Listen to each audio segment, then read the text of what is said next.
Thank you, County Grand Master, brethren, sisters, fellow Unionists all, ladies and gentlemen. I want to begin by joining with the County Grand Master in thanking each and every one of you for being here again this afternoon to support the Ligoniel brethren, the bandsmen and the local community here.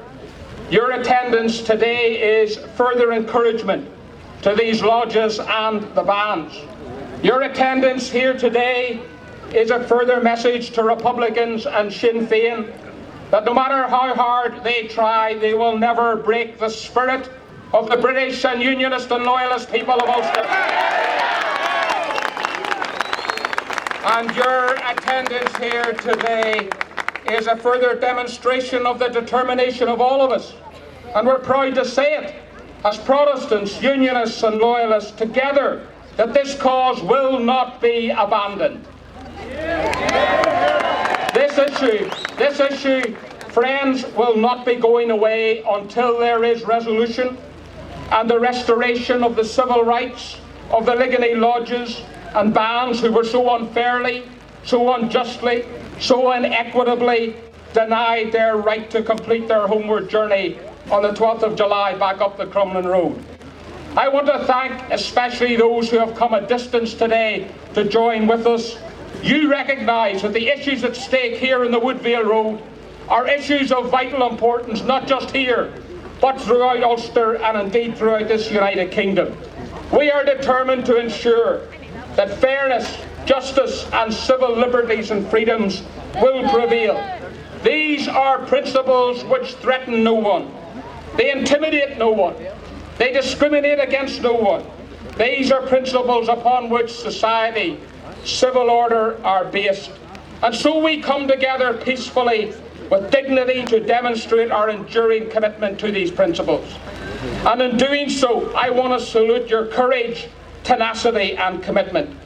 We're told that we should all be working together for a shared future and for shared space. And that's a principle that no reasonable person could disagree with. But we're also told that that's something that we should all abide by. And that is why we will not accept that at this point on the Woodvale Road to Hesketh and the Crumlin Road, that should be a no-go area for Protestants and Unionists wanting to express their identity by wearing an orange collarette or wearing the uniform of a band. We will not accept any no-go area in Ulster today.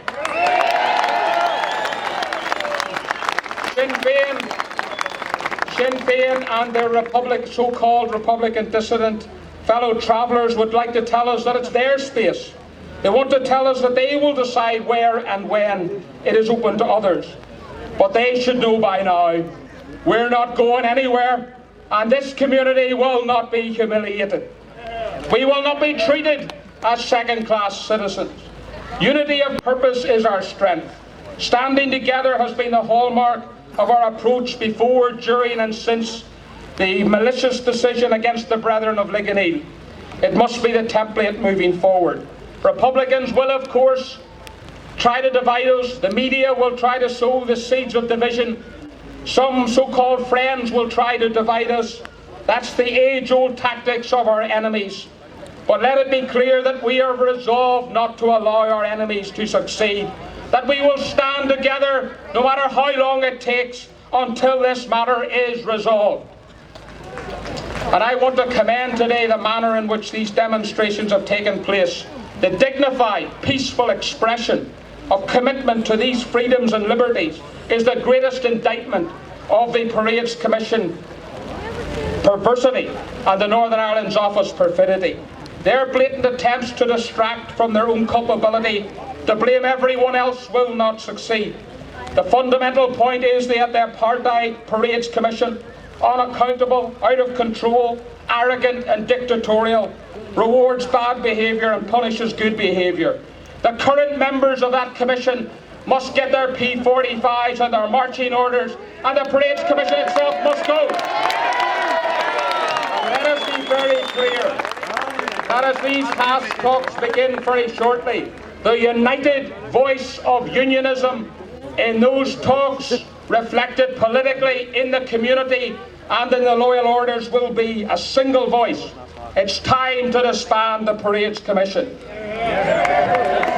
recent days we've heard a lot of talk, haven't we, about the costs of policing this and other protests. Isn't it a pity?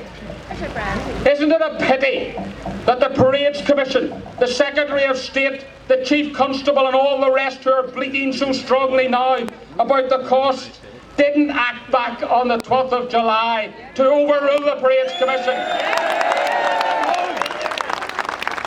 They caused the very problem that they're now complaining about, not us.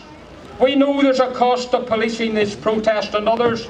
I dispute some of the figures, but there's one simple way to remove that cost, and that is to let the Ligoniel Lodges and bands go home as they have done for over 100 years.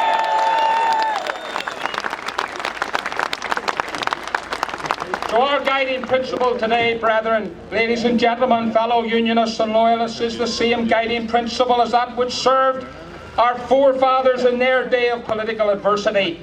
United we stand, divided we fall. We have an opportunity in the coming weeks to work together to secure respect for the culture and identity of our community. We will demand a better way forward and an end to the Parades Commission. We will demand that the constitutional reality of Ulster as a constituent part of this United Kingdom of Great Britain and Northern Ireland is fully recognised. And in standing together, we will fight this battle with integrity, with strength of character, and with all our united electoral and community might. We will not give in, and we will never surrender. Thank you, ladies and gentlemen.